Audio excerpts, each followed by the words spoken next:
Қызылордалық өрендердің қысқы спорт түрлерімен шұғылдануларына мүмкіндік ашылды. Осыдан бір апта бұрын облыс орталығында мұз айдыны пайдалануға берілді. Өңірге жұмыс сапарымен келген мемлекет басшысы Нұрсұлтан Назарбаев жаңа спорттық нысан жұмысымен танысты. Онда елбасы екі дүркін олимпиада чемпионы Илья Ильин бастаған сырдың сайыпқыран спортшыларымен кездесті.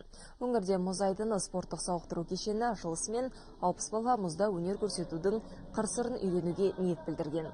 Аумағы 8000 шаршы метрге жуық спорттық кешенде хоккей, мәнерлеп сырғанау және шорт-трек секілді спорт түрлерінен бөлек баскетбол, волейбол және күрес залдары бар.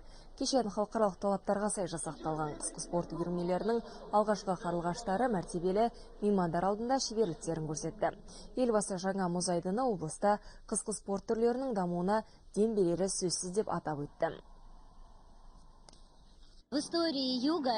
Оңтүстік өңірдегі ең ерекше оқиғалардың бірі мұз айдынының ашылуы болды. Яғни бұл өңірдің халқы хоккей, мәнерлеп сырғанау және шорт-тректі сырттан тамашалап қана қоймай, онымен шұғылдануға да мүмкіндік алды. Бұл біз үшін үлкен мереке. Спортшыларға осындай жағдайлар жасалған үшін алғысымыз шексіз.